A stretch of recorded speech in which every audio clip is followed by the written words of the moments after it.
Welcome to the dark side of BEASTwriter. I am your host, Ryan Sakamoto, and today we are going to be discussing and breaking down another Pick Six segment. If you guys are new to following me, thank you so much for subscribing to my channel. Just be sure to turn on and flip on the bell notifications so you get notified when I go live or when I upload content. So basically, you can't just subscribe anymore. Well, you can, but you have to hit flip on and turn on the bell notifications so you get the notifications on your phone exactly when I go live so you don't miss a beat as I give you the news straight from Raiders headquarters. Yes, I am at Raiders headquarters right now in the little side room here, and I showed you guys the little setup that I had going on, and I was like, hey, I was wondering if I could do a Raiders live stream here because obviously when I go home, I'm really tired and I basically don't have the bandwidth right now, or the space I should say, to go ahead and do a live stream because I'm living out of a duffel bag at Airbnb. So I was like, how is this going to work?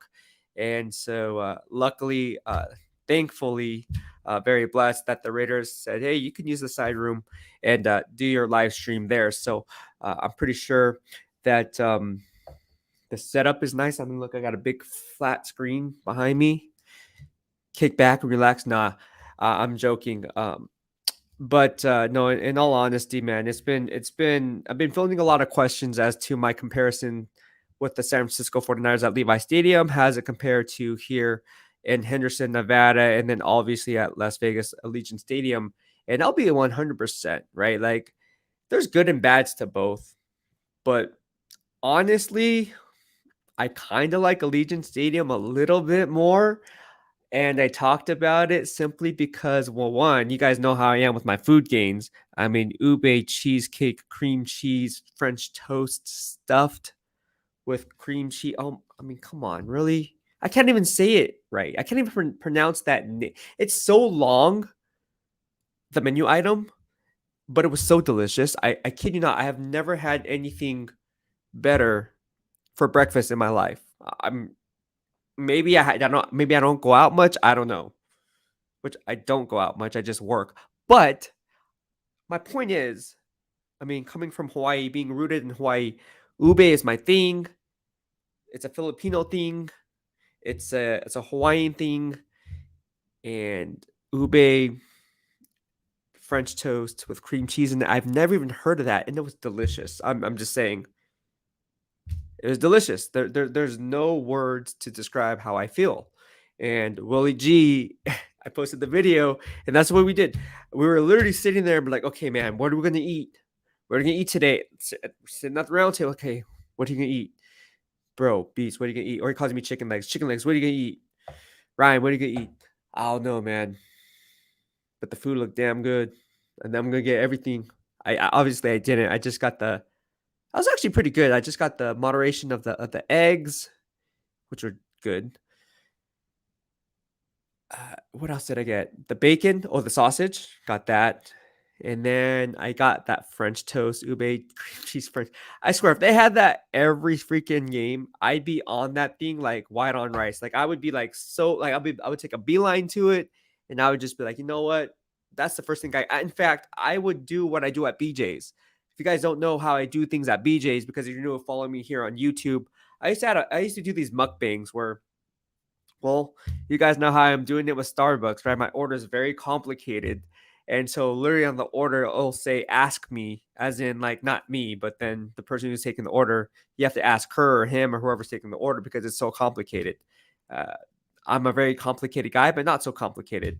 I mean, how hard is it to get a venti caramel ribbon crunch frappuccino, no whip, almond milk, 2 shots of espresso, and have the caramel ribbon crunch inside blended into the cup, along with caramel drizzle on the side, and then also have some caramel ribbon crunch on top? That's complicated. I'm not. I'm joking because it's really complicated. I'm that dude. I'm that dude says, "Excuse me, can I have the and then modify the order down to a T. I really feel bad for them, but then to be honest with you, they already know my order. Like they see me and they're like, "Oh, we know it's you. It's pull up to the window. You're good to go." Venti, right? Yeah, venti. Okay, no whip. Okay, yeah, good. Okay, good. Lactose intolerant. Can't have that. That's bad news. Bad news for BEASTwriter. But anyways, I am happy. There's been a lot of questions as to where I came from, like on Twitter. You guys seen, and I respond, I retweet you guys.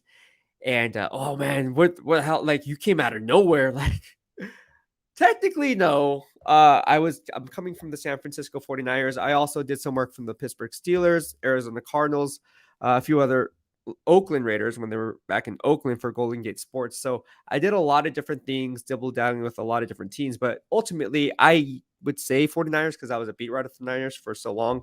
And so here I am today with the Las Vegas Raiders, and I'm very happy and fortunate to be in this position. So uh, I just got to say, man, the Raider Nation has been showing me nothing but love. And the 49er faithful, by the way, you guys have stayed with me through the thick and thin. And I am, my birthday's tomorrow. So turning the ripe age of 39. I know I don't look 39, but I'm turning 39. So I don't know. I got a big day ahead of me, living in the Airbnb by myself. I don't know where I'm going to go.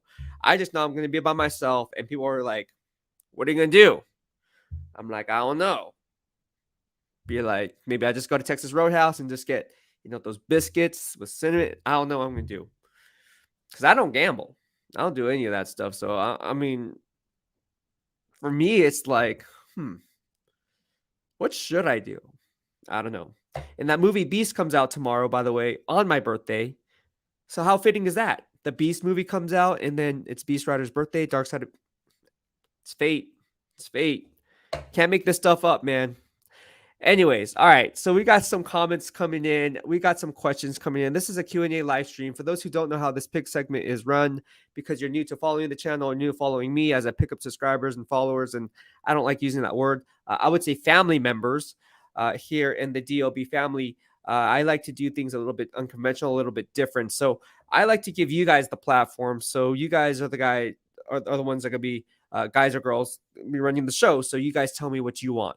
You want a question asked? Hey, Beast, I want to know what's going on with that. And if it's something that I can go ahead and kind of say, okay, well, let me ask that question for you, I will go ahead and do that because at the end of the day, you guys are what make me. And that's no BS. That's just the bottom line, right? I wouldn't be here without you guys in my corner. So I've been very blessed to be in this position. And so I'm very thankful for having you guys in the DOB, and we are launching swag. That's it. That's how you guys know how I run my business, right? So I do have swag that I'm going to launch.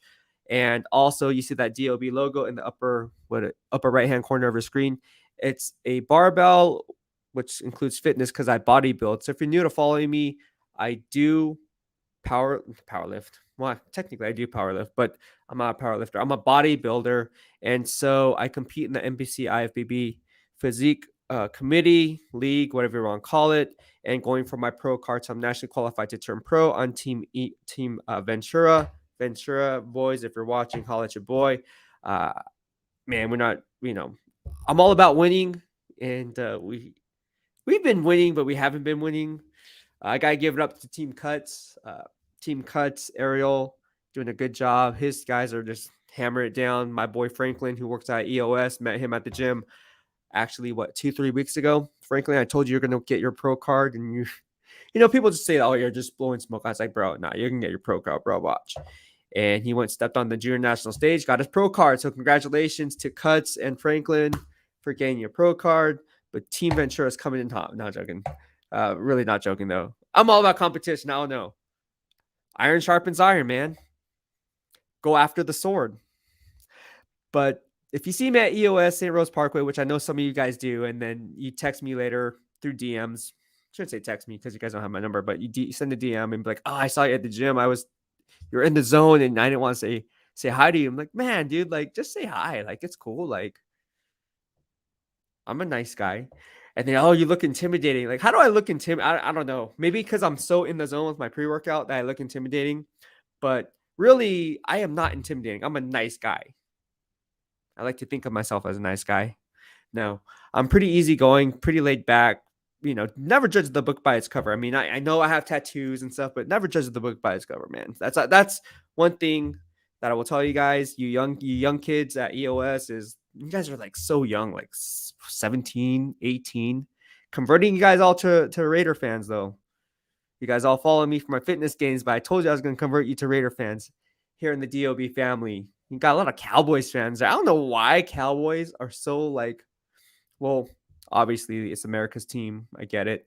Steelers, same thing.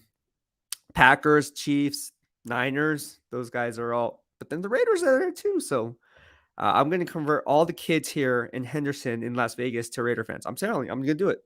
I'm going to do it because you're going to be following me for my fitness gains. I'm like, in order to follow me, you have to be a Raider fan. I'm joking, but no, it's going to be fun times. I'm looking forward to this year. And again, getting good feedback from my colleagues, from my former coworkers who have been hitting me up, having conversations with me.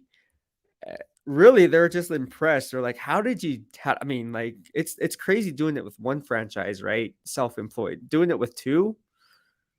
They're like, "Dang, that's unheard of." So, one of my coworkers says, "You're changing the game in a way where people don't know what to expect because it hasn't been done." So I don't know what that means. I'm just like, okay, man, I'm just doing me, like doing do a little YouTube live stream. That's all I care about. I don't care about anything else right now. I'm just here. I'm just trying to make it. Just trying to make it here in Henderson, living out of a duffel bag in Airbnb.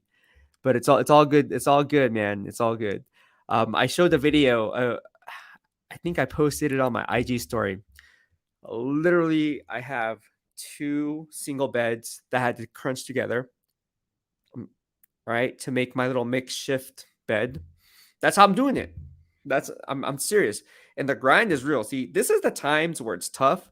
And this is what I tell Raider fans or Niner fans, right? If you're gonna be a fan, right? So what I mean by that is you're gonna go through some trial, I don't know, some good times and bad times. And don't just be there in the good times. What I mean by that is be there with the bad times. Because in the bad times, that's where you really want to be a fan. Because when the team starts doing good again, you're going to look back and be like, man, that's the blood, sweat, and tears. I was down since day one. I never fell off that wagon. And so that makes that success that much sweeter once they do rise to the top, because the cream always rises to the top. And I can tell you, the Raiders, Niners, those are two very historically good franchises. Uh, I mean, staples of the NFL, pillars, if you will. And you can't deny the past behavior of future success based on what you've seen in the past. And so I always say, every team's going to go through their bad times. We've seen it with the Raiders. We've seen it with the Niners, the Mike Nolan days, Mike Singletary days, Mike Martz days. It just happens. It happens. Frank Gore went through hell for so many years, right? 3rd round pick drafted out of Miami towards ACL. And then Kate got drafted. Didn't have an offensive line. 2010, picked up Anthony Davis and Mike Iupati, and then boom. We're off and running. Got a new head coach, new coaching staff. Bring in Ed Donatel, Vic Fangio, and on the defense side of the football, obviously Jim Harbaugh on the front end. And so they're off and running, and then you saw what happened. So, like I said, coaching changes happen, and one coach, one GM working together as one can really transform a franchise. Not overnight, because the empire wasn't built overnight. See what I did over there? But it takes time. But anyways, let me get to your questions. We're going to go ahead and talk about some stuff. I just want to break down for you guys. Now I'm hungry. I'm hungry too. For those who don't know, all right, so we're going to break down a few things. I don't know why it's doing this, but right now we have a trade alert that happened the other day. Tyree Gillespie, a 4th round pick, drafted number 143 overall, coming out of Missouri from the old regime. He was traded to the Tennessee Titans for a conditional 2024 7th round pick. And people were saying, oh man, oh my gosh, that's such a bad move by Dave Ziegler. It's like, not so fast. Not so fast. Because if you're GM Dave Ziegler, you got to look at it from a different outlook. You got to look at the different parameters in making this transaction and why it makes sense, or why it would make sense. And so that's why I always tell fans, hey, look, like, let's take a step back and see it for what it's really worth, right? What are the financials? What's the instant gratification versus long-term gains of making this transaction?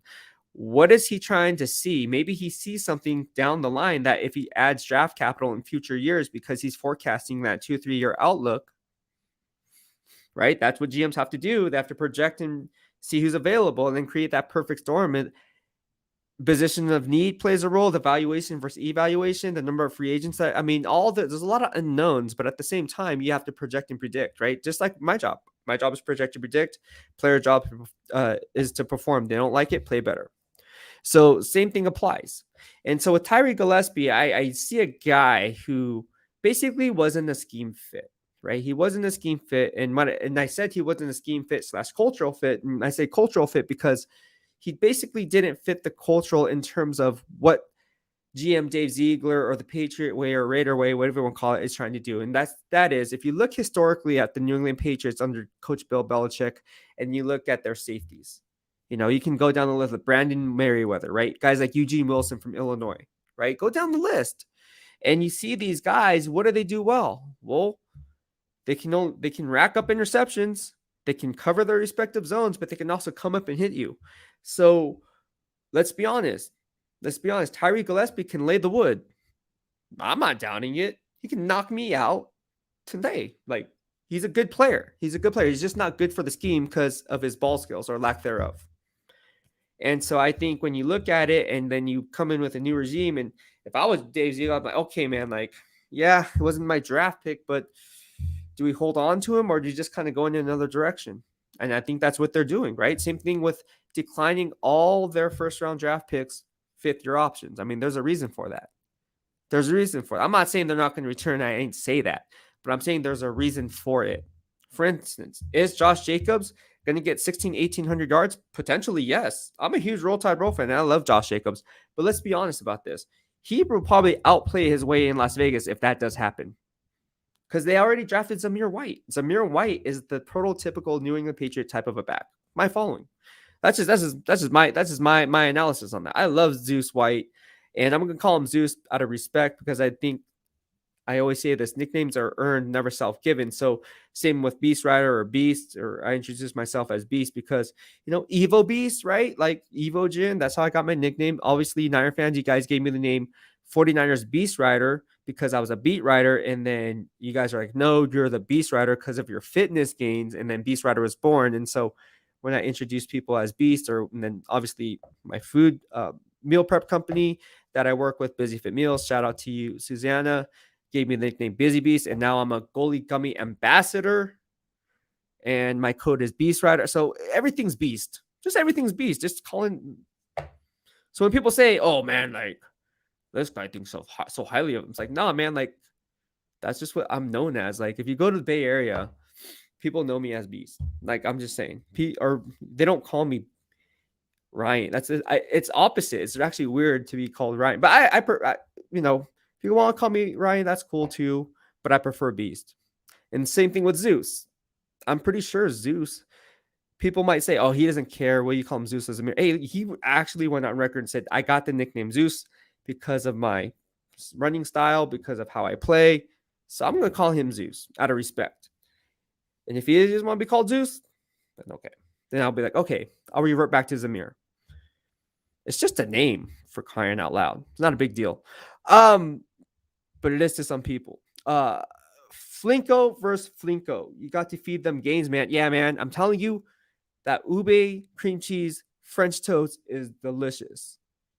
I'm telling you, it's delicious. It is by far the most craziest thing ever. Thank you so much, Robert. He says, happy birthday. I know, I'm turning 39. Anyways, yeah, Tyree Gillespie's traded to the Titans, if you guys haven't heard. And they got a conditional 2024 7th round pick. Now, if you take that into account and triple down on those gains and look at the 3-year outlook, we don't know what's going to happen in 2024.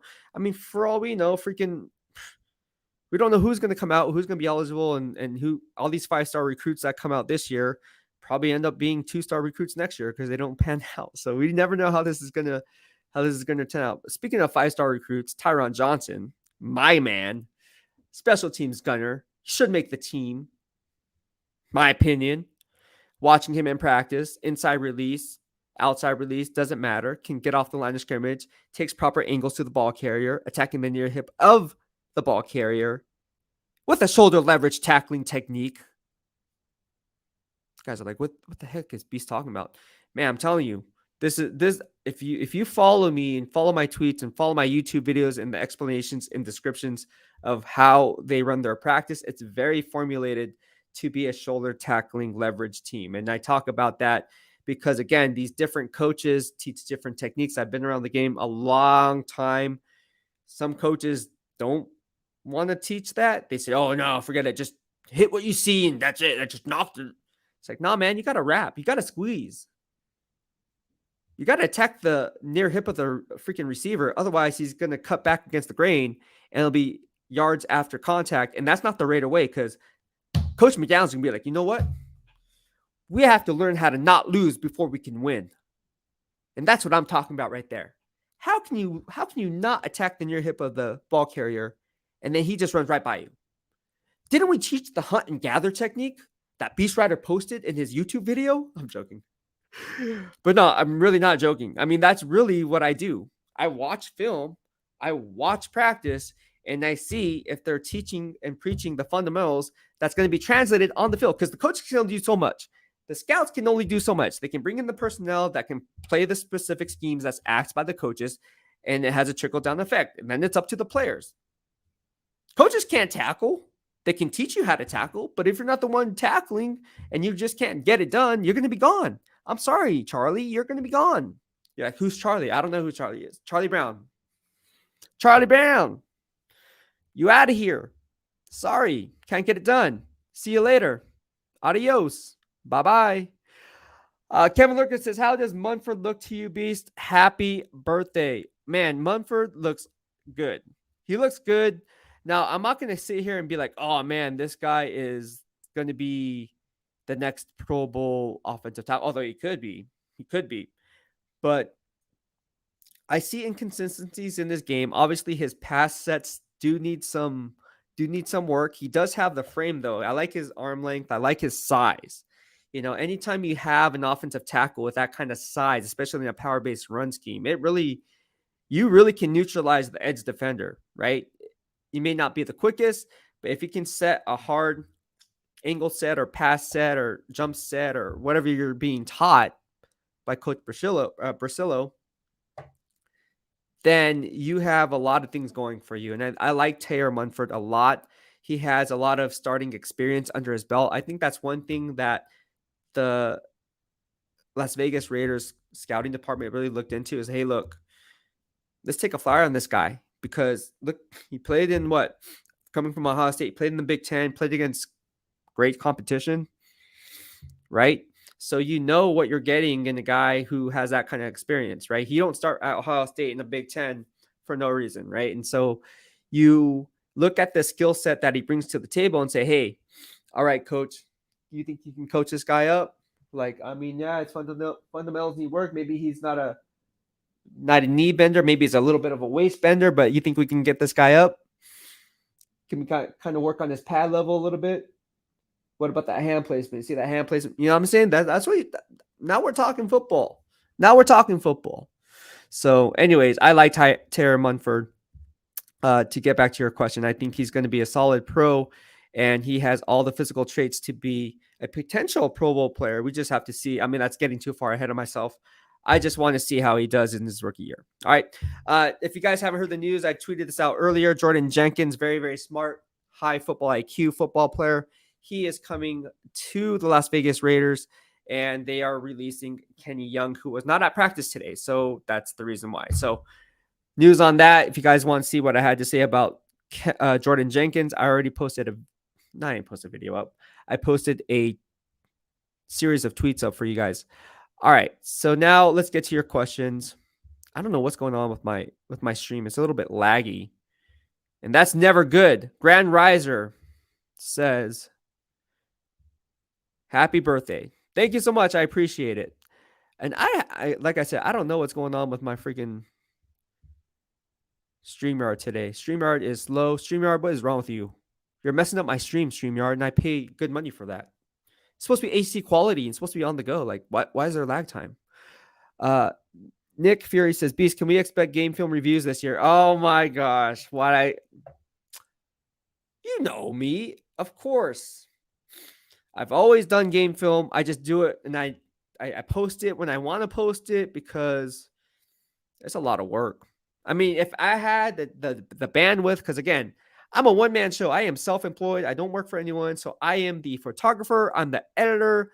I am the the producer, the director, the sound mic guy, the light guy.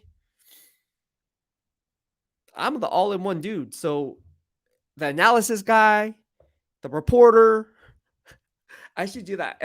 I should just put on different hats as I'm doing a live stream. Like today, and then be as I'm checking this mic and have another hat on, and I'm the all-in-one. I'm telling you, and that's why it's like, man, people think, oh, some people, so the haters that, oh, it's easy, I can do what you do. Okay, then do it. It's so easy, then do it. It's not as easy as it looks. My opinion, I don't know. Now my son, this is so easy. I can do that. Whatever. Then do it. All I gotta say is do it. Do it. It's not as easy as it looks. But yeah, film study, film review. You guys know how I roll. I cover all 32 NFL teams, and we're gonna be talking about the Miami Dolphins in a little bit.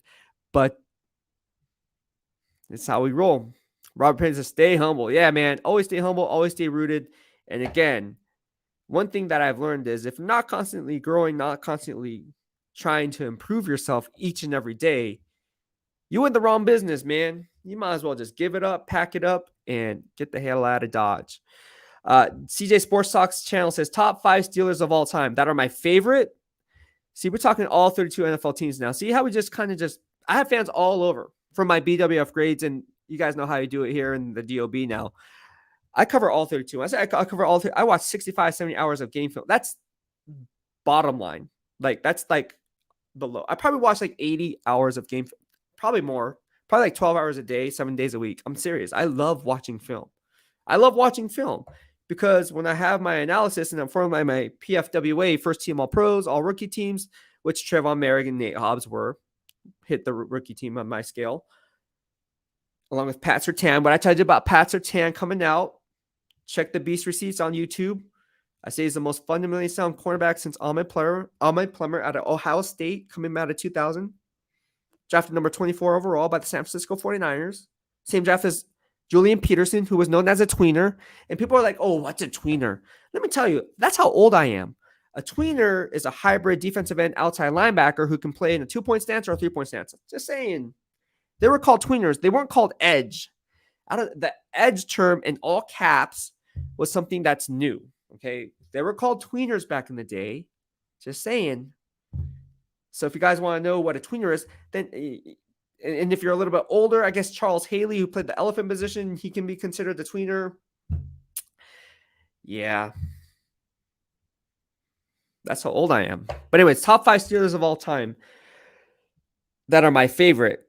I'm just going to go who my favorite. Troy Polamalu for sure. Like Troy Polamalu for sure. I'm going to put him up there.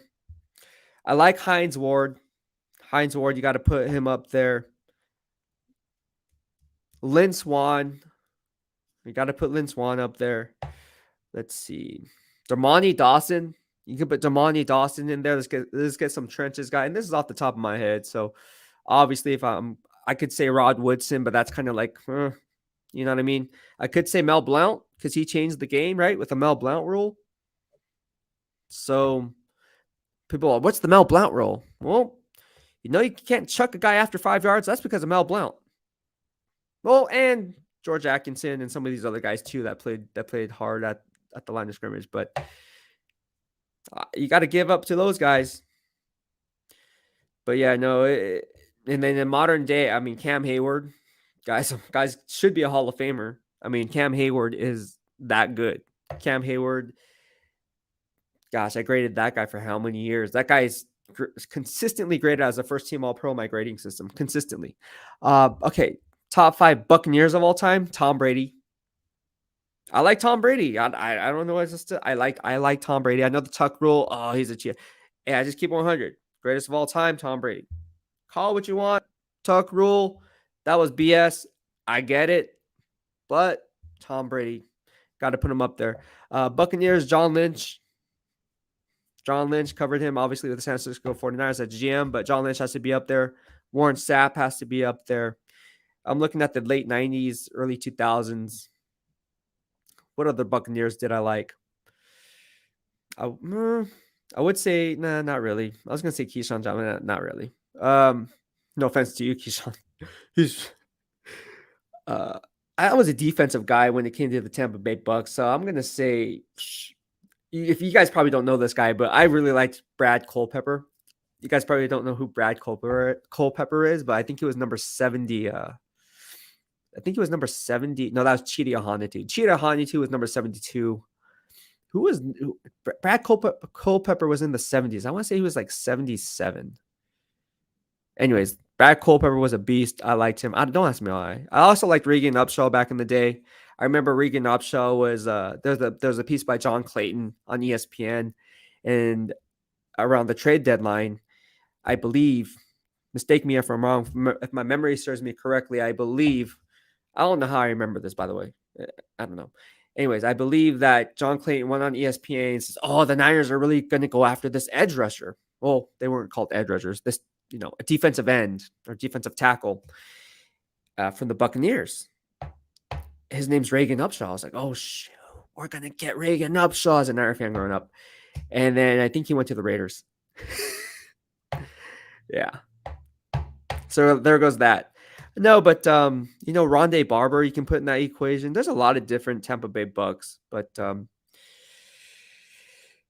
yeah, that's a tough one. Julian Guevara says, "Hey brother, super stoked to have you covering the Raiders now. Have you been liking the change in scenery?" Yes, I have. I actually love it here. I was actually talking to my girlfriend last night, and I said, "You know what? I know she's back in the Bay Area because we're still trying to find a place, but in all losing my voice here, talking so much. In all honesty, there's a different type of a vibe." I was telling her, and I told my parents this too. They're like, "Oh, you haven't called me in, like a week. What's going on?" I'm like, "I'm working a lot." And then, but anyways, getting back on topic. The scenery here, the vibe here is really good. I like it. I think the people are really, really cool, laid back, chill for the most part. Obviously, the one thing that I will say is Bay Area traffic's pretty bad. But then even on here, like on St. Rose, like people speed all the time, which is fine. Like I'm like a grandpa. Like when I drive in the slow lane, people are like, "Dude, can you drive a little bit faster, dude?" I'm like, "Nah, man, I'm going the speed limit, bro. Leave me alone." I know I don't look it, right? I look like this little Fast and the Furious type of a dude, but no, I'm not. I'm like that low key, like, nah, I'm just gonna go the speed limit. But that's the one thing that just, other than that, no, everything else is chill. Which, by the way, if you don't go the speed limit, there's some speed traps around here on Star Avenue. I saw. So I was like, man, good thing I'm going the speed limit. And the dude behind me that was tailgating me happened yesterday. He was tailgating me. I was like, okay, cool, whatever. Like tailgate me, whatever, cool. I don't care, like whatever. And so like we pull up at the stoplight, and he rolls down his window, wants to get my attention. I was like, oh my gosh, like okay, it's over, dude. Like, what do you want me to do? I can't go anywhere, right? Like, it's not a stoplight. And so he's like, "Hey, can you drive any slower?" I'm like, "Well, I'm going the speed limit, dude." He's like, and I was like, "And there's a cop right there." And he looked, he's like, and then he just rolled up his window. He's like, "Yeah, dude, see? Be nice. Bring those Aloha good vibes only." Been a fan of the Raiders since 1976. Dang, man. That's a long time. Leonard says, "Hey, Beast, it said the 49ers have a deep defensive line. Is there someone from there that may get cut that we can use on the Raiders defensive line?" Well, now you're talking about different schemes, right? And so when you talk about the Niners defensive line, it's not deep.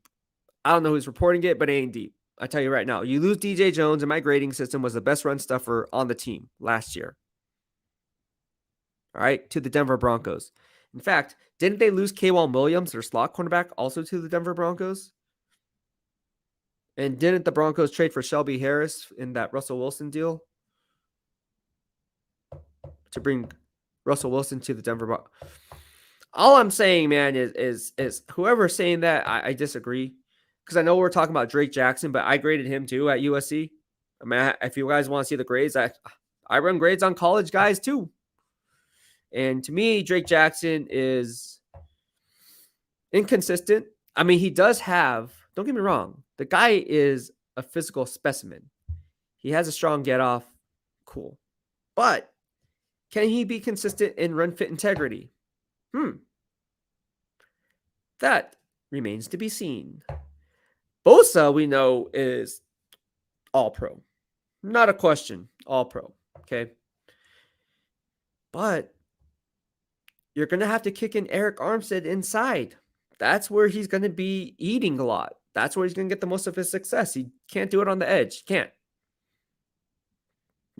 does better inside. I shouldn't say can't. Can't is a bad word. Very difficult. But the same thing goes for Javon Kinlaw, right? Like, can he stay healthy? So I don't know. I'm not sold on that defensive line as maybe some other people, and I can do this blind. I guarantee it. The Raiders defensive line is as well, if you consider, which I don't, I consider Chandler Jones and Max Crosby edge rushers in that 34 base. So they're considered linebackers. But if you wanted to put them based on the depth chart, okay, for layman terms, apples to apples, I would say the Raiders have a better defensive line than the San Francisco 49ers. I'm putting it out there. Now, Niner fans are going to be like, oh, man, this guy's so biased now toward the Raiders. No, keep it 100. You guys know it. That's why you guys still follow me. And by the way, shout out to all you Niner fans who still follow me and the Raider fans who are new to follow me because we just hit 10K. 10K on Twitter. And so I don't think I've ever hit 10K on Twitter. In fact, I know I haven't hit 10K on Twitter because I never had a K next to the number. So, yay for you guys for supporting me. The Raiders historically have been a highly penalized team. How would you say the Raiders have been looking discipline-wise so far through camp? Hey, that's one of the things I talked about, man, throughout camp since I started covering the team back in March 22nd was the first day I started covering them. And then actually being here, I think my first day was July 20th. So almost a month now. And the one thing I did notice, because I worked with different coaching staffs covering them, this coaching staff is up there with Harbaugh in terms of being disciplined, being on the same page from the top down. Now, again, I talk about how, well, I'm not going to put any names out there, but let's say you have an offensive coordinator who wants things run this way and you have to play this certain technique. And then you have the positional coach when you watch the film room be like, no, man, why in this press man zone coverage right here, you're on the play side of the formation. So I don't want you boxing. I don't want you playing half man or whatever. I want you playing up on him. And I don't know why you're playing back. Oh, well, the offensive coordinator told me to play that. No, in this scenario, and then you get too many ears listening, and then that's when bad stuff happens. You don't get that with the Raiders. Everyone's on the same page. Everyone's buying into the movement. Everyone's buying into the cultural identity of what GM Dave Ziegler and Josh McDaniels are bringing to the forefront. Champ Kelly as well. I mean, everybody on board is just all on board. From Lenny McGill, the scouts, right? So I'm very, very, very, very, very, very, very, very confident when I say this, that the Raiders will be the top 5 least penalized teams in 2022, and also top 5 in winning the turnover differential. Calling it now. Put the Beast receipt next to it. The Raiders will finish at the end of the year being top 5, ranking top 5 and being the least penalized team, and top 5 in winning the turnover differential. I see the fundamentals that they're teaching and preaching.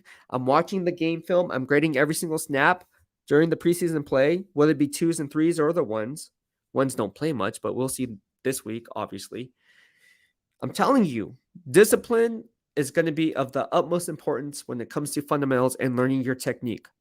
Trusting your eyes, right? You talk about that all the time here in the DOB. Trusting your eyes. What does that mean? Well, if you know your assignment and the guy's running to your gap, also know your assignment. Trust your eyes, trust your feet, trust your hands using proper technique. And you see Coach McDaniels, you see Coach Ash, you see Coach Oakham, you see all these coaches, Brasillo, you see Coach Clemens, right? Working with the tight ends on reach blocks and combo reach blocks, going up against a 5-tech or a 7-tech, or the case may be. All right? Why? Because it's fundamentals, and they keep preaching and teaching. Again, you can't go through an install and then go through a game plan if you don't know the minute details of exactly what you're trying to accomplish on any given play. I don't know. I've seen some coaching staffs that are just like, oh, well, let's just jump to page 23. Like, we got to get going. Like, okay. Like, no, man, it doesn't work that way. That's why you lost. Kelly J. B says, happy birthday. Do we have the 5 in the building to make the O-line good enough? What are you doing for 4 hours when working out? Yeah, you guys know how I do it on YouTube. You guys know how I do it on Instagram. I'm literally at the gym for 4 or 5 hours. And it's funny because people will be on their lunch break, they come back, and I'm still there, and then they go home, and I'm still there. That's how long my workout is. So it depends. It depends. So usually I'll go in, I'll do some strength training. That usually is an hour and a half to 2 hours. That'll be my warm up. And then from the 2 hour to 3 hour gap, that's when I really hit my gains. I'm joking. People are looking at this like, okay, dude, what the hell? That's crazy. If you're a strength coach, you'd be like, okay, this guy's overtraining. Well, let me tell you something about overtraining. My coach tells me I overtrain, but the way I see it, and I'm just going to call it how I see it. Look, I win first place in my competitions for a reason. So I have a way of doing things. And as long as I win, I don't care what anyone says. It could be, call it overtraining, whatever. But as long as I think I look good because I have body dysmorphia, and if I want to stay at the gym for 4 or 5, 6 hours at a time, I'm going to do it. That's just my work ethic. It's just psychological, sure. Mental, absolutely. But I win my competitions because I think I put in that extra work. It's like the Mamba mentality with Kobe Bryant. Wake up at 4, go to practice and do a shoot around till 6, go home, eat breakfast, come back at 9, have practice, come back at 2, go home after practice, go to sleep, wake up at 4, go back and shoot around by myself again for another 2 hours, go sleep, get some dinner, take some rest, then go back out one last time before the morning hits and maybe get some cardio in. I'm telling you, that's how to do it.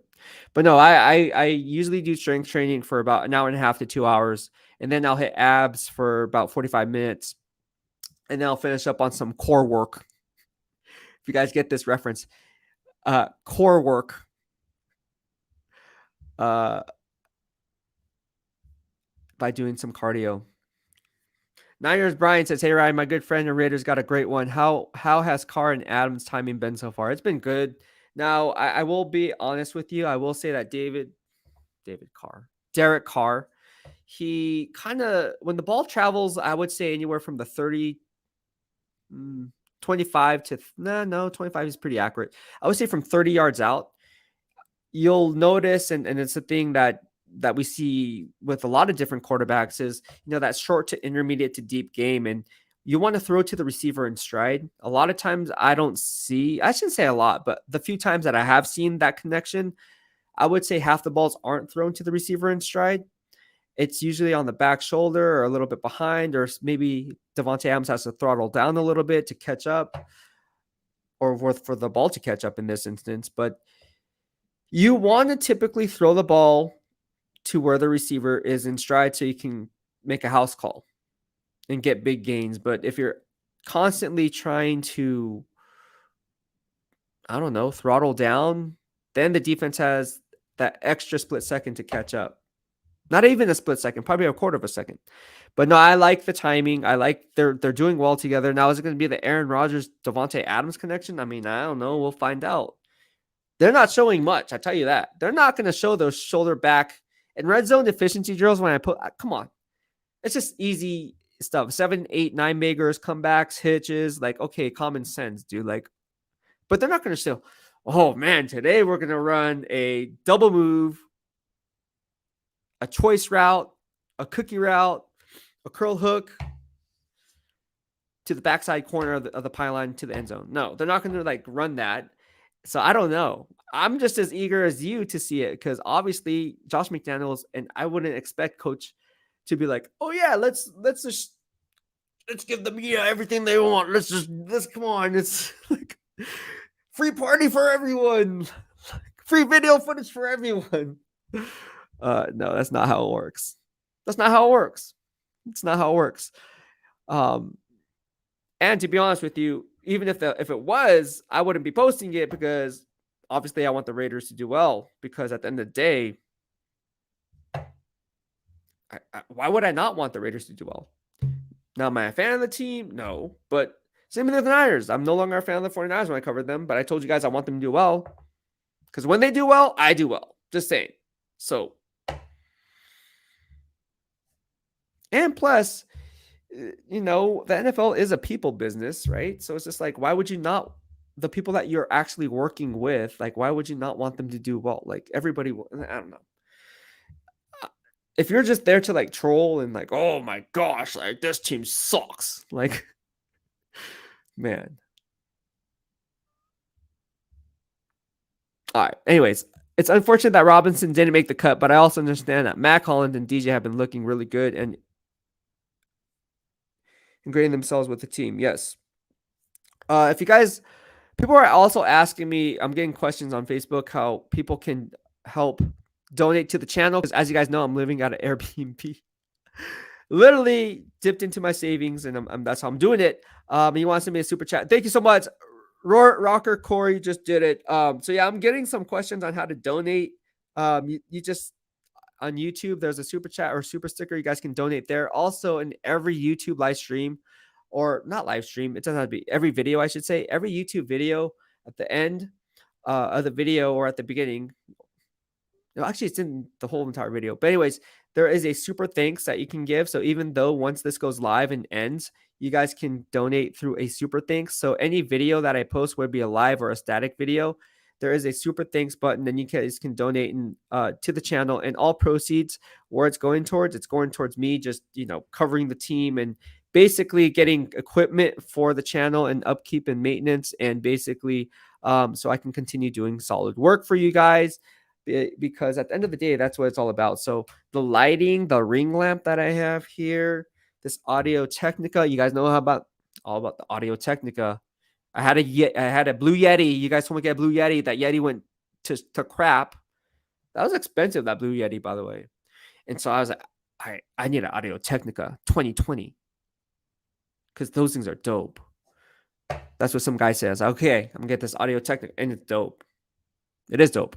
Thank you so much for the super chat and super stickers. What's up, Beast? What are your keys for success versus Finns? You know what? It all starts again with the offensive line. No quarterback, I don't care if you're Derek Carr or Aaron Rodgers or Tom Brady, can have success without a stable offensive line. Why? Because if you don't have a stable offensive line, defensive will make you one-dimensional. And then it has a domino effect. If you can't run the football, if the running back doesn't have lanes to run, or running lanes to run, right? In a power-based run zone scheme, obviously the running back has to have the vision to see the hole. But if all he's seeing is bubble butts in front of him because of his own teammates can't blow up holes for him, then that's going to be a problem. On the flip side of that, the wide receivers can't get open because they don't have enough time to get the needed separation at the top of their stem or breaking off their stem, or whatever the case may be. And let's face it, that's cause for disaster. So I can already see Raider Nation already on Derek Carr for, oh my gosh, like he sucks, he's this. It's like, dude, like it all starts with the offensive line. So if the offensive line is good and then Derek Carr sucks, then yes, you guys have something to go off of. But if Derek Carr is getting no time to make or go through his progressions, and then he's getting sacked, or if the line can't generate any type of push up front in situational football, because you can't extend the change, which tires out the defense, which then has a domino effect on the time of possession and how that's going to impact the game moving forward, then we have an issue. But don't blame Derek Carr for that. I'm just calling it. I can foresee how people will be like, oh man, Derek Carr sucks. Like, he's horrible. Like, oh, I just trade him. It's like, what? Anyways, yeah.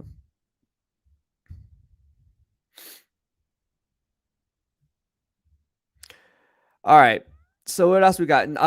Niners Brian, we got Josh JC agreed again. Niners Brian says, Beast, I can't agree that Raiders have a better front seven than front. Of course, you're a Niner fan. You're a Niner fan. Front seven, I didn't say front seven. Don't switch my words, Niners Brian. I said the question was asked on defensive line. There's a big difference. Defensive line is 4 players. Well, depending on what base you're playing, 3 or 4, right? But we're talking about the defensive line. We're not talking about the defensive front seven. If it's a defensive front seven, of course, I'm going to pick the San Francisco 49ers because they have Drake Greenlaw, they have Fred Warner there. But let's not don't twist my words. We're talking about the defensive line, my friend. That was the question. But yeah. All right. Turbo Duran says, I can't wait for our franchise quarterback to lead to the promised land Super Bowl. He will deliver. No questions asked, no excuses. We have weapons now. Defense is better now. Way better. Yep. Turbo Duran, you're not wrong. You are not wrong. You are not wrong at all. They're similar, but I have to give the edge to the 49ers when healthy. But wait, when healthy. But that's a huge question mark because if you're not healthy, you ain't going to be playing, which makes everything a non-issue because you're not playing. So it's just like durability is key in the NFL. So is consistency. So if you're not durable, if you're not seeing the field, and you have untapped potential, like in N'Keal Harry. I'm just saying, right? If the guy's always getting injured, but he has untapped potential, big red zone target. Cool story, bro. Ain't nobody gonna care.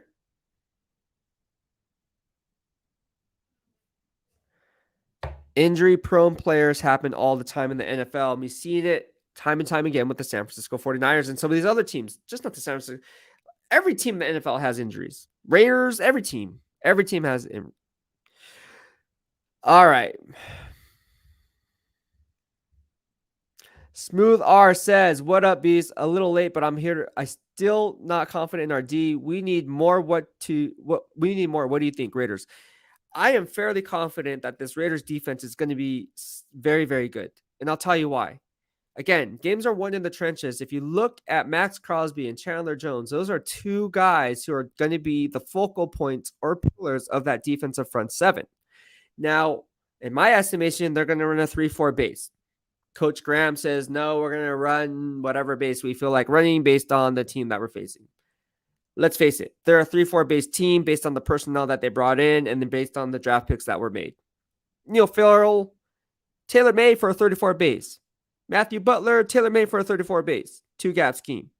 Kyle Pecco, tailor-made for a 34 base scheme. Jayon Brown from the Tennessee Titans, coming from a 34 base scheme. Divine Diablo, switching from safety to now inside backer. Tailor-made for a 34 base scheme. Denzel Perryman, you could say he's a Mike, but, I can see him as a 3-4 base scheme. Coming out of the U. So, Bilal Nichols, coming from a 34 base scheme with Chicago Bears.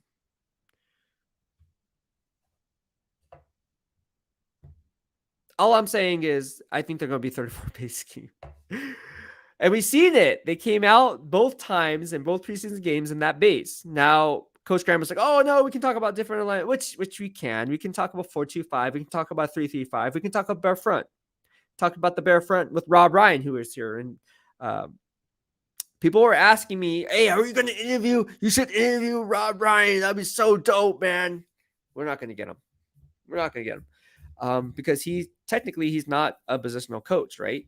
He's I think his title is special assistant defensive coach or something like that. So I don't think we're going to get Rob Ryan.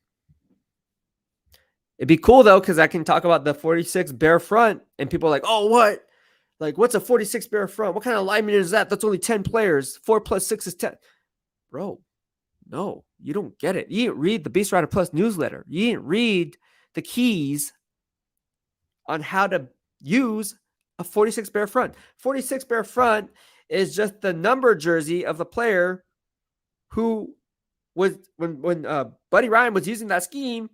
46 was just the jersey number of the player that kind of was the focal point of that scheme.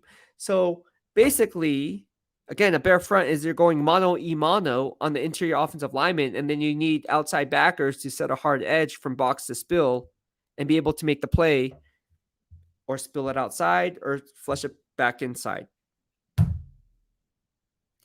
And that's good because if you have guys that can really, really push the pocket from the interior and have a lateral agility to kind of get outside if they need to attack that outside shoulder, but then also have enough strength at the point of attack to stay square and not get moved off their grass on the combo reach block, you're in good shape. All right. Josh J says, time will tell. Hard to beat Mad Max and Chan Jones, though. Good luck this season. Niners Brian says, absolutely. Okay. So, Niner Brian says, don't make me call Eric Rodney, which was one of my favorite shows with Beast. Hey man, you can have Eric Wright. Hey, we can have Eric Wright on here because he called me the analytical guy, which I was, and who was right? This guy. I said, yeah, I take that as a compliment, Eric Wright. And so you can remember the Seattle Seahawks the debate, and I'm like, oh man, they ain't the same. And then he was like, oh, what are you talking about? Like, oh, you're the analytical guy. That's right. And analytics won this time, didn't it? Just saying. Check off another Beast receipt. That was a dope show though. But hey, I'm telling you, I don't back down, man. My analysis speaks for itself. The Beast receipts speak for itself. So if he's trying to have a debate, healthy discussion, I'm all for it. I love it. So I'm the analytical guy. No, Eric Wright, if you're watching, he's a good guy. He's a good dude. No, he did call me the analytical guy. We kind of we didn't get in a heated argument over it. It was just more like, nah, man, I'm right. He's like, nah, man, I'm right. Basically, I'm like, nah, man, we're gonna find out who's right. And then after that, I never went back on your show after I was right. What happened? Alexander Melkor says, Beast, you should check out Dragon's Lair Gym in Vegas. All right, I'll definitely do that. I'll definitely do that. We got the Raiders coming in for $199. Thank you so much. He says, do we only have 84 on roster with cutting young? You know, we were just talking about that with Vinny B. People. So outside here is Vinny B, me, Heidi. By the way, follow them on Twitter, on social media. They do a really good job covering the team, just like me. And they're more seasoned. So technically, they're the seasoned veterans, and I am the one that needs the accrued seasons under my belt. But no, getting back to it, we were talking about that, but I think Dylan Stoner, I think he's off PUP, so that, or something with Dylan, I don't remember, but Dylan Stoner was on PUP. I don't know how that works, because I know you have to get to the 85 limit, and obviously if you're on PUP, you don't count against it. I know that's kind of common sense, duh.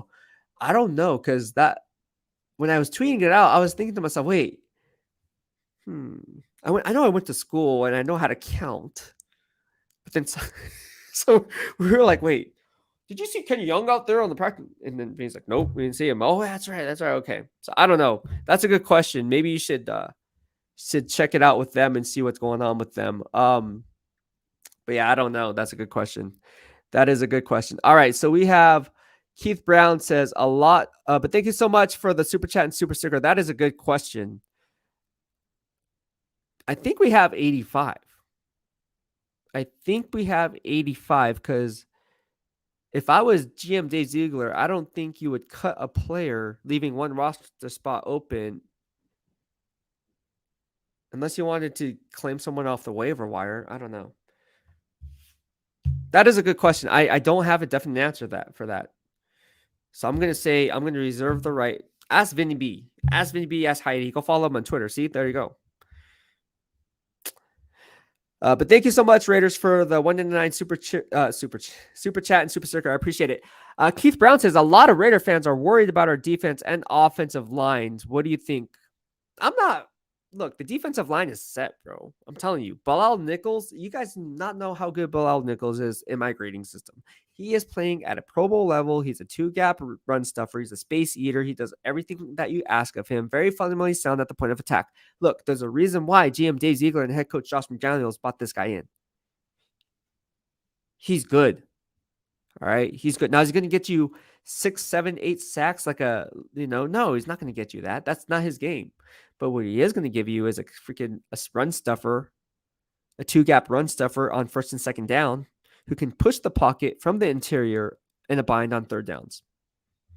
Maybe on the tackle and stunt, maybe causing some miscommunication up front, freeing up maybe a Tashawn Bauer or Max Crosby or Chandler Jones screaming off the edge from the outside in or the inside out. Holla at your boy. Look out. Bilal Nichols, Kyle Pecco. I'm telling you, these guys are beasts in the middle, man. Neil Farrell, I'm high on him. I need to see more from him.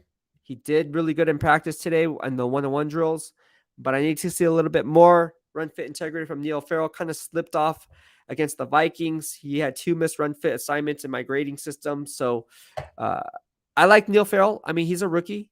So he's going to go through his growing pains and conversion, speed to power conversion. Obviously, the speed of the NFL is a little bit different.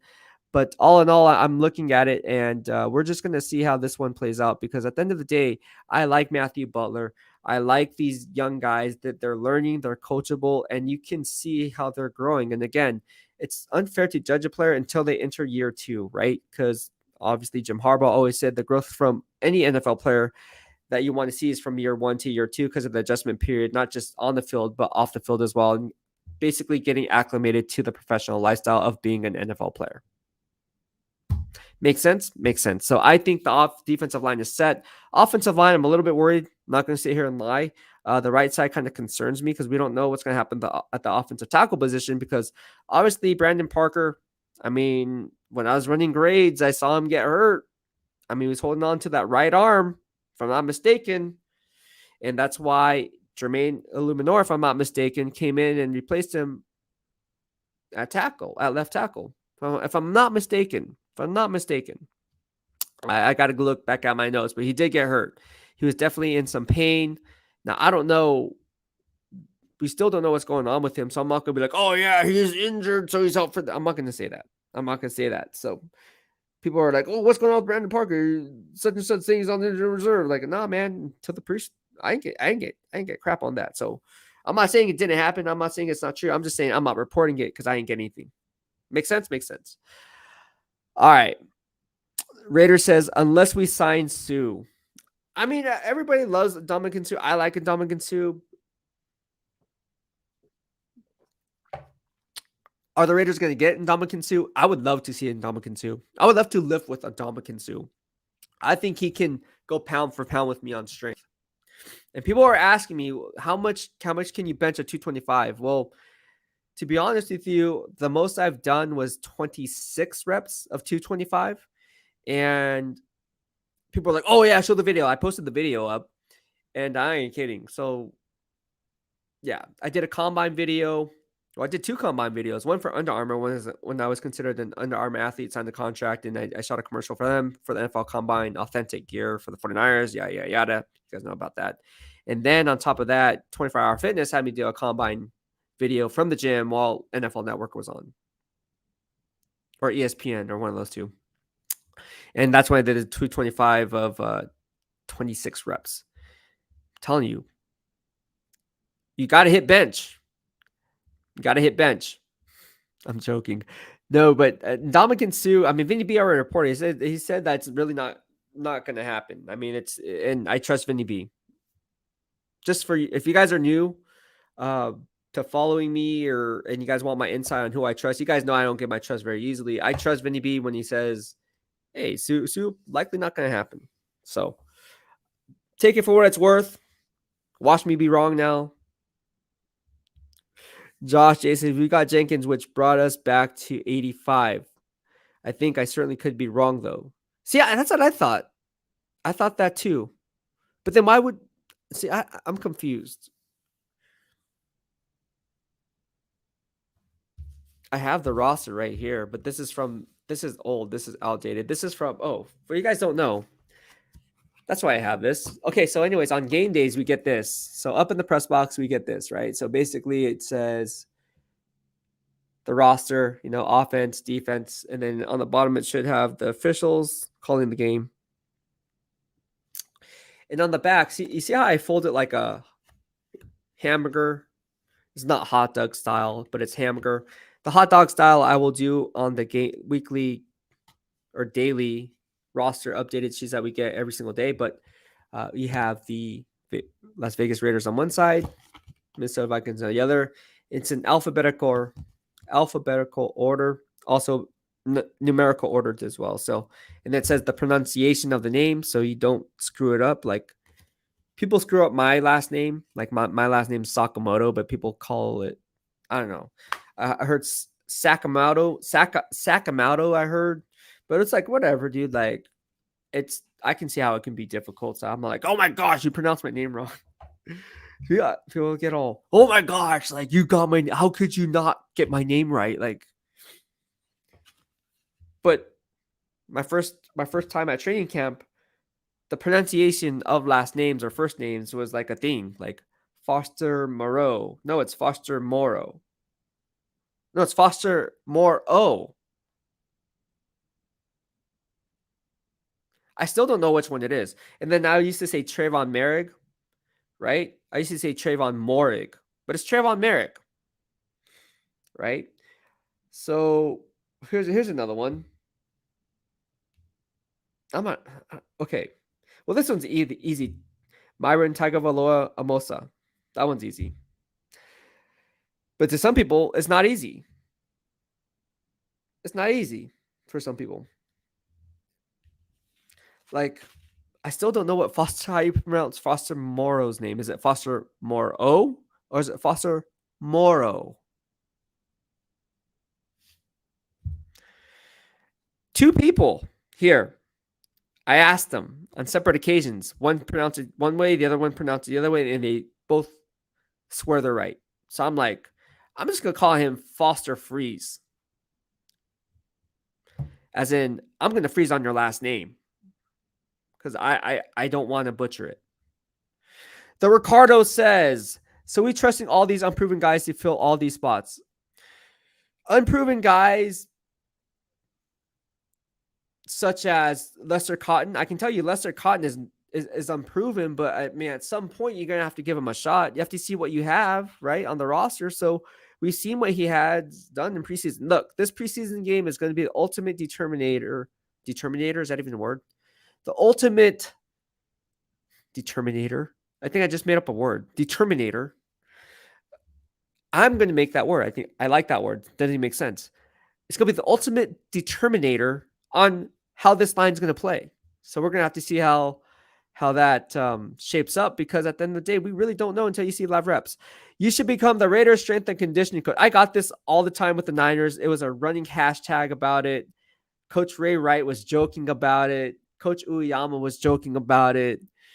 All the strength and conditioning coaches I became good friends with, and we talk gains all the time. So it's just funny because like I would never. I mean, maybe one day I can do it, maybe, but no, it's one of those things where it is what it is. But no, even like dating back to like the early 2000s in the 90s, I made friends with Terrell Jones, right? TJ, and Terrell, if you're watching, holla at your boy. But no, we talk about gains all the time. We talk about, hey, Beast, like, what would you do like in this situation? And then we kind of have a healthy debate, not argument, but I'm like, nah, man, like you shouldn't be doing fasted carbs. Like, nah, man, I'm pretty sure I should be doing fasted carbs. No, man, like you shouldn't be doing that because like the science behind it. I was like, nah, the science behind it, in my estimation, says you should be doing fasted cardio because you're going to be burning more fat as a source for fuel for energy. No, you shouldn't be doing it, man. That's you'll be losing a lot of muscle mass. I'm like, not necessarily. What's your heart rate at? Are you in the fat burning zone? These are the conversations we have. And then we can talk about diet, but like, oh man, like you shouldn't be eating that before you go to sleep. Otherwise, you're gonna get fat. I'm like, I don't look fat. And that's funny though. It's funny you say that because I know it's gonna be trending just like it was with the Niners, but no, that would be cool, huh? If I was a strength and conditioning coach one day. But again, you never know how everything's gonna play out. Not as a strength and conditioning coach. I'm not saying this is anything in general. Like honestly, I don't think I want to be a strength and conditioning coach because I love doing this too much. I'm just being quite honest with you guys. Niners Brian says, now that you're in Vegas, UFC fan and who you like. Okay. Everybody here knows that I know nothing about UFC. And it's kind of funny because I should know something about UFC. I have no idea. I don't know about takedowns. I don't know about people's names. And these people cover. These people are the ones that like are on TV asking questions. Like the same people that cover the Raiders, a lot of them cross-train and cover like the Las Vegas Aces, the Las Vegas Knights, the UFC. Is that what you call it? The UFC? Is that what you say? The UFC? Or UFC? I don't know. I have no idea. I need to know who these people are so I can kind of be in the loop, because it's like I'm just like that one kid at school, that one new kid at school, and everyone's talking about UFC and stuff. I'm like, Which, by the way, I have a good, funny UFC story. So I'm at Tuscany Suites, which I'm going to head over. If you with Vinny B, Vinny B's holds this live event every Thursday. I've been there every Thursday for the past going on 1 month now. 1 month? Yeah, 1 month now. Totally been my fourth time over there, and basically he holds an event for the Raider Nation, for Las Vegas Review Journal, R&R, Raider Nation Radio, and obviously as the Vegas Nation reporter, and he basically tries to bring the Raider Nation together. But getting back to my story, I walk in there, right? And I was just wearing a cutoff. So basically I like to cut my sleeves.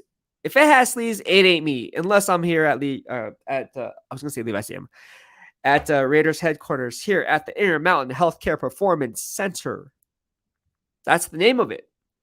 So I got to give love to the Intermountain Healthcare Performance Center here at Raiders headquarters because, hey, they paid a lot of money for it. You got to give them their props, man. Like, I'd be upset if I paid for a sponsorship to have naming rights and I'd be like, oh, that's Raiders HQ.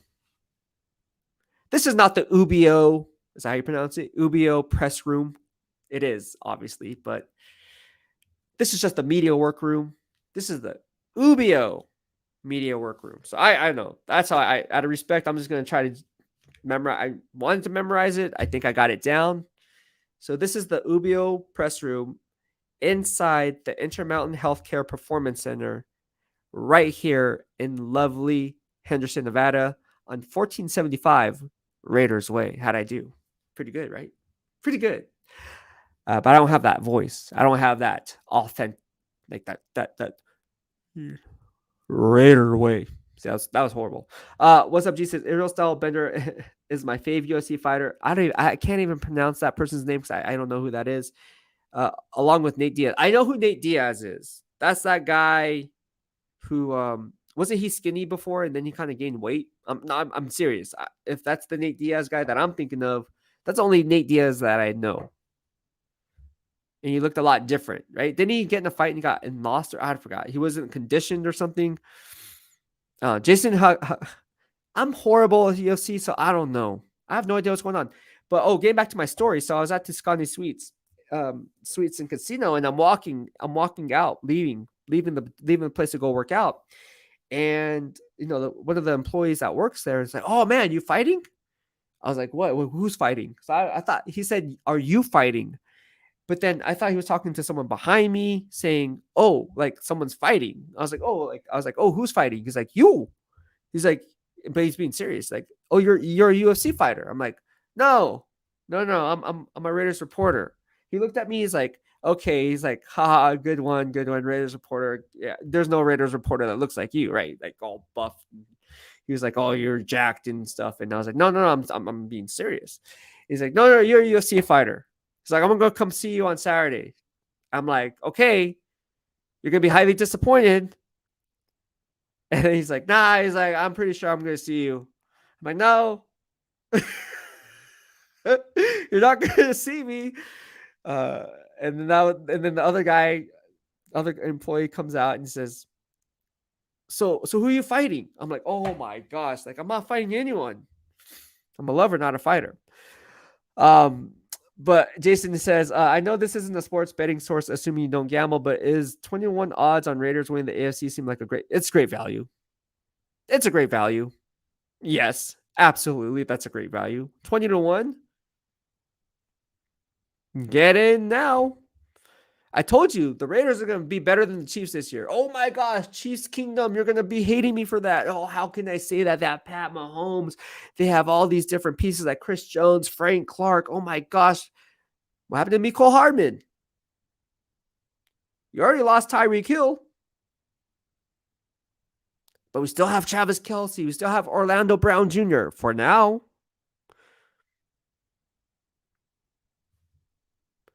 People are like, "Oh, what do you mean for now?" Well, Orlando Brown Jr., let's back up. Let's back up the train a little bit as I cover all 32. Ronnie Stanley went down to I think it was a left ankle fracture, something like that, right? He went down to a left ankle fracture. I think it was against the Pittsburgh Steelers, so I'm not mistaken. And then I think it was week 9 or something like that. I forgot. But when I was writing my grades. And then OBJ, not Odell Beckham Jr., Orlando Brown Jr. goes to and flips out to the left side, wants Pro Bowl money. He's like, man, I can be a Pro Bowl left tackle. I don't want to be a right tackle anymore. I want to protect the blind side of Lamar Jackson. And then GM Eric DeCosta is like, no way, Jose. We have Ronnie Stanley, and we can't invest two left tackle monies and two left tackles because you're a right tackle. It's like, nah, man, I want left tackle money. And then he got traded to the Kansas City Chiefs, and now he wants extended contract. And here we are today. But they do have Joe Tooney, who I like. They do have Creed Humphrey, who I like. And I told you about Creed Humphrey coming out. I was like, man, this guy's still on the board. Crazy. He's still on the board. And then what happened? Bam. So there's some pieces there. But again, you lose Tyrann Mathieu, the Honey Badger. That's your heart and soul. I'm sorry. It ain't Frank Clark. It ain't Chris Jones. It's the Honey Badger. You lost your heart and soul. No one player graded in my grading system. Free safety, strong safety, doesn't matter. You can kind of use him how you see fit. He can play zone coverage. He can play man-to-man. He can come up and run support. He can disguise coverage pre to post-snap play. He has the range to do that. I'm just telling you, he disguises coverage shells very well, which confuses the quarterback. You don't know what the heck you're getting with Tyrann Mathieu. All you know is you got to be on the lookout for number 32. Where's 32? I don't know. I can't see him. He's short. And boom, lights you up like a Christmas tree. Nyers Brian says, Beast, you're now in a way better stadium now.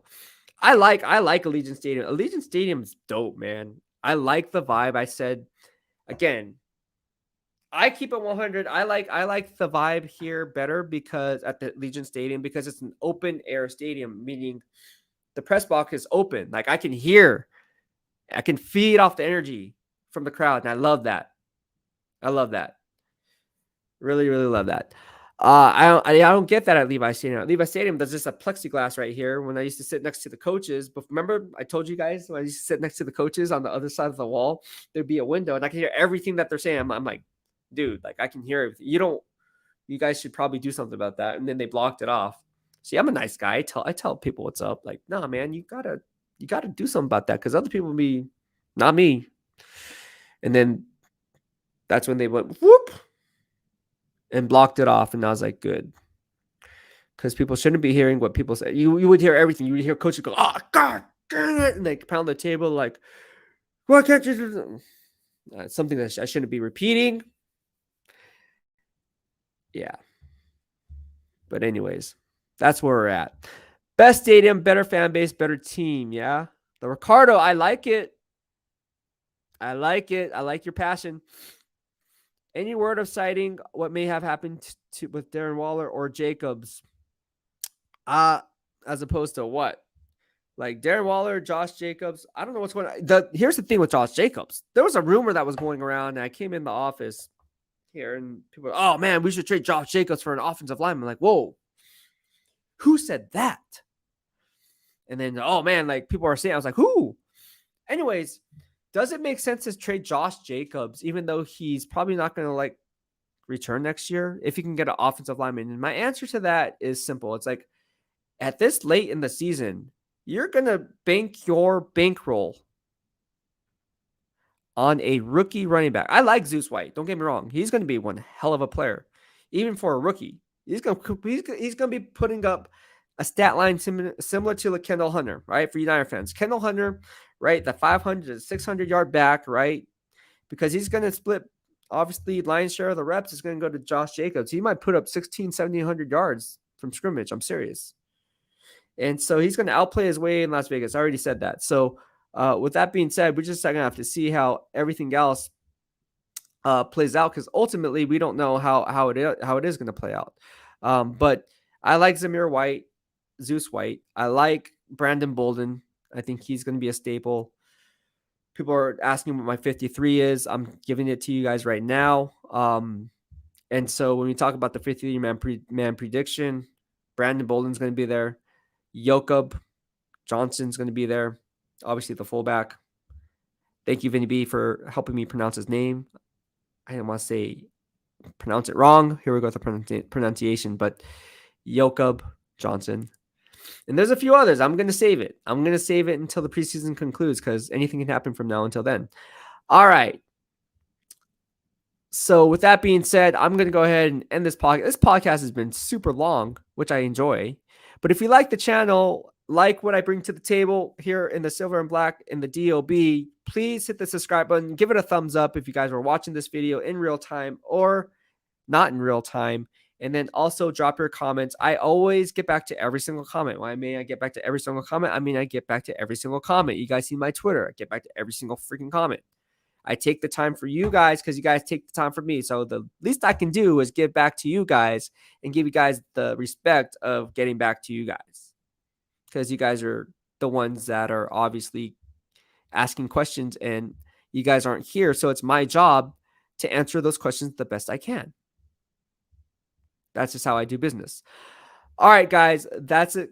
That's it for me. I am going to go ahead and chime off right now. And then what's going to happen is we are going to go and then we are going to do it all again later as we keep things hot here in the DOB on YouTube. Thank you so much for tuning in, guys. I had a lot of fun. Take care for now. BEASTwriter out.